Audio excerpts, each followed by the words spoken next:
Hey up guys, if you are new to the guitar or you've been doing it for some time but you are still struggling to find out where all the notes are on the fretboard, then this might be the lesson that helps you crack that nut. We want to be able to find notes quickly and easily on the fretboard. If you can find notes quickly and easily, you can increase the efficiency in your ability to play chords and see where the chords live in any position on the neck and change to them because you can see them and you know where to go.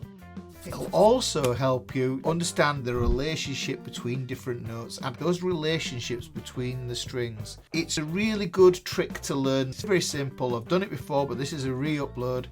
So the first thing we need to do is we need to understand that this hack is really a maths equation thing. And there's two ways of looking at it, and I'm going to show you two ways. I did it before with what I call the +5 technique, and then we're going to do the +7 as well. So let's look at this +5 one first. The first thing that I want to show you is that we might want to play chords in a similar position to keep everything efficient. So we're not moving all around the neck trying to find chords. It might be okay to play an E here, but playing a B up here, it's a lot of movement and we don't want that movement. We want it to be slick. So what we need to do is plot out the names of the notes on this E string, and I'll show you how this model works. So we've got an E, we've got an F, because remember eggs fried, and then we've got a lonely G here. Then we get the musical alphabet begins again. We get A, B, C. Remember bacon crispy, B and C are next door to each other. D, E, F is there again, and you can see that we've got to the 12th fret again. So the 12th fret is essentially where everything begins again. Let me just write that out just to show you. So if you know the first 12 frets there, you're essentially just repeating it going up to the dusty end of the neck there until you can't play any more notes. So this cool little hack, it's pretty simple. We're going to use the dots to help us as well. So this first dot is generally on the 3rd fret. You might not have dots on the front of your guitar on the fretboard itself, but you will generally have them in the neck at the top so that you can see them. And you might have inlays and other fancy patterns and things like that, but generally as a rule the dots are on the 3rd, the 5th, the 7th, the 9th fret, and on the 12th you can see that we get those double dots there. So we're going to use these to help us to be able to navigate our way through this idea, and we're going to do a mathematical equation. I know I called this +5, it's actually -5. Now here's how it works. So let's say we take this D here. We're just going to do a mathematical equation. We can see that here we've got the D, and this is at the 10th fret. We use the 9th fret as a reference. So we go 9 + 1, that's going to be 10.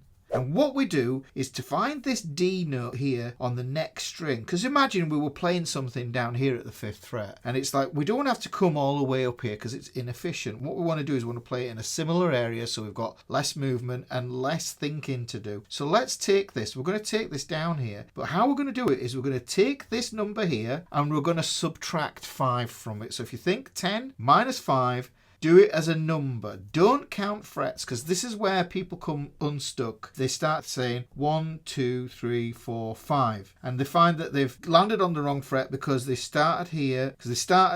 And yeah, that's right. 1, 2, 3, 4, 5. And then if I say to you, well, you know, from the one that you're going, add 1 and then start counting from there to find the position. No, that's the hard way to do it. Do it this way, guys. 10 - 5 or subtract 5. What does that give you? Well, we know that's going to be 5. So we just do a quick math thing in our head, and you can see that that drops us down to the 5th fret. And this is where you're going to find that note again. Let me just put that in there again.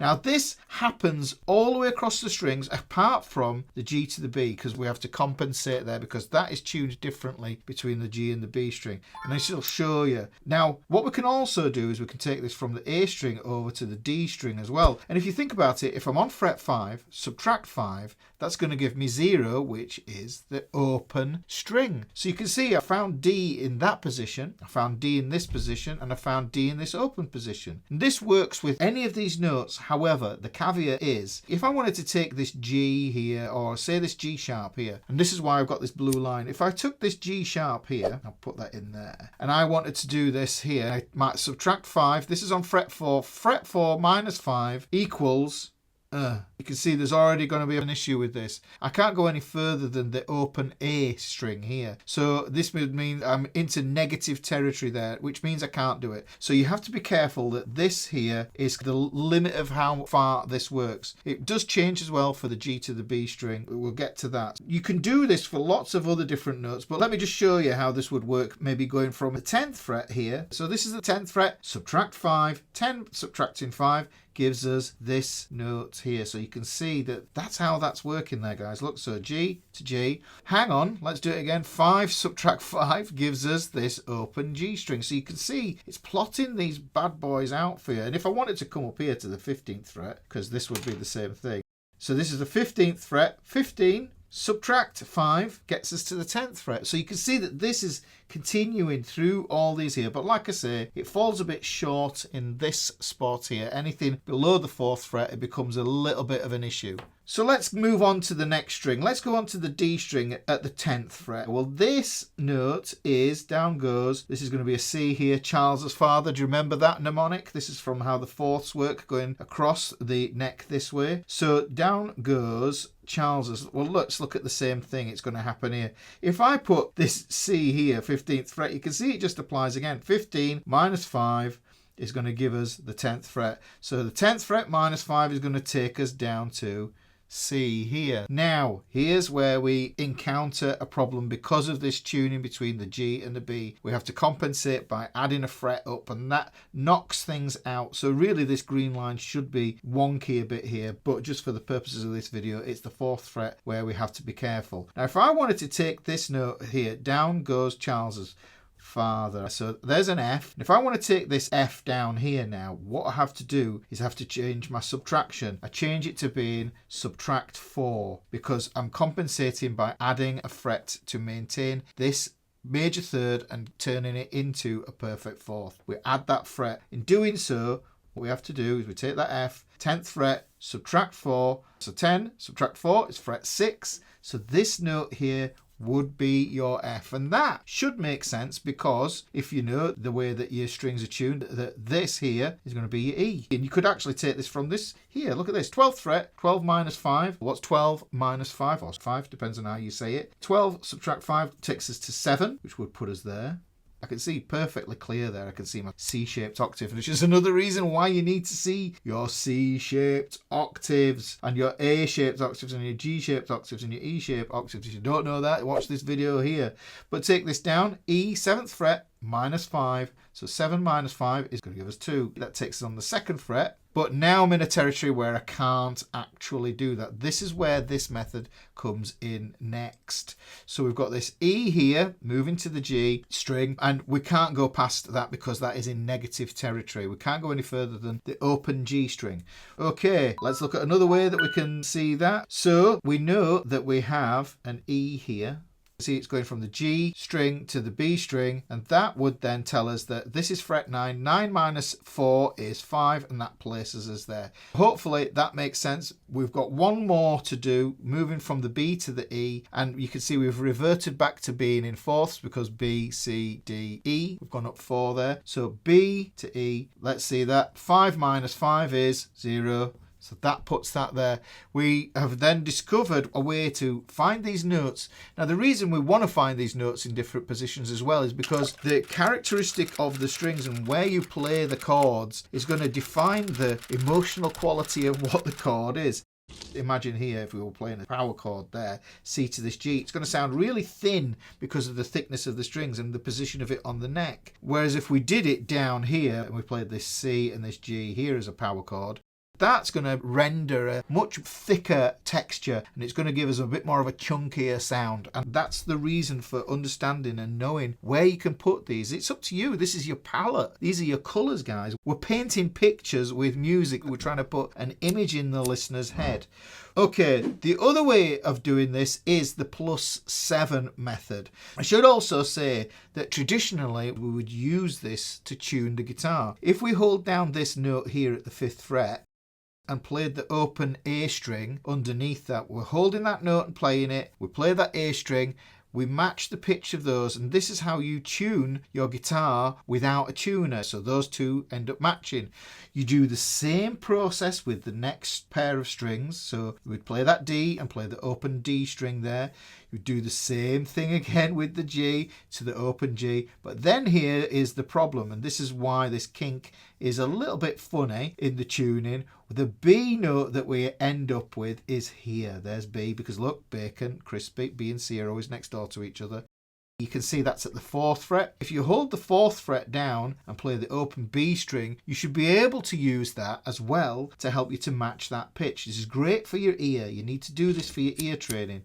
And then the last one is from this one to this one. Now you've got to be careful as you go across that you make sure you get each pair tuned properly. Otherwise, by the time you get to one end here, you will be off course. A ship that is 1 degree out, by the time it's gone 1,000 miles, it's nowhere near its destination. And the same thing happens with tuning. So you have to use this, develop your ear, but it's also a great way to tune your guitar if you don't have your tuner with you. You can also use this next way of finding the notes and also tuning your guitar. And I use this all the time just to hear if a guitar is in tune. Now, I'm notorious for going around to people's houses. If there is a guitar there, it's a compulsion of mine that I have to tune it for them. It's a bit of a bugbear. I can't help it. If I see a guitar, I've got to tune it and make sure it's in tune and playable, and then play something on it.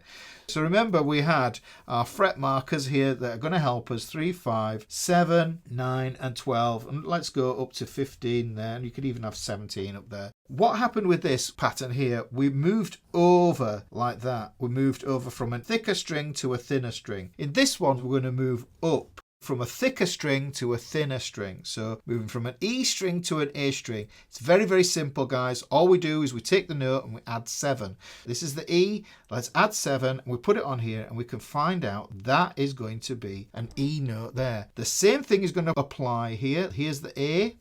Take that, up 7. We know we're going to get an A there. D, up 7, we know we are going to get a D here. Now, here's the awkward G to a B. If I hadn't done this, you wouldn't have been able to see how this worked. What happens is the subtraction takes the note and lowers it 1. Because we're adding, we have to add the note on.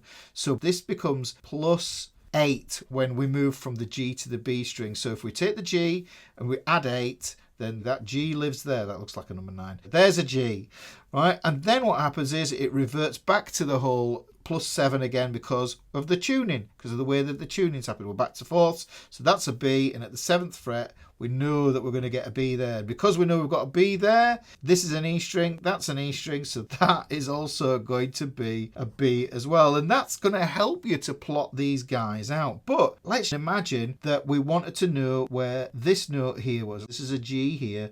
We want it on the A string. So all we have to do is take the fret that we're on, which is 3, plus 7. 3 plus 7 gives us 10, and we just move up to the A string there and plonk that on fret 10. Hopefully you can see how this works, guys.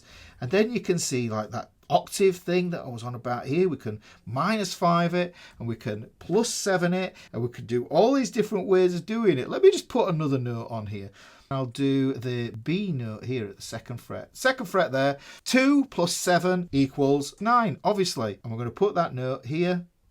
You just shift over a string, like I say, use this angle thing to come along there.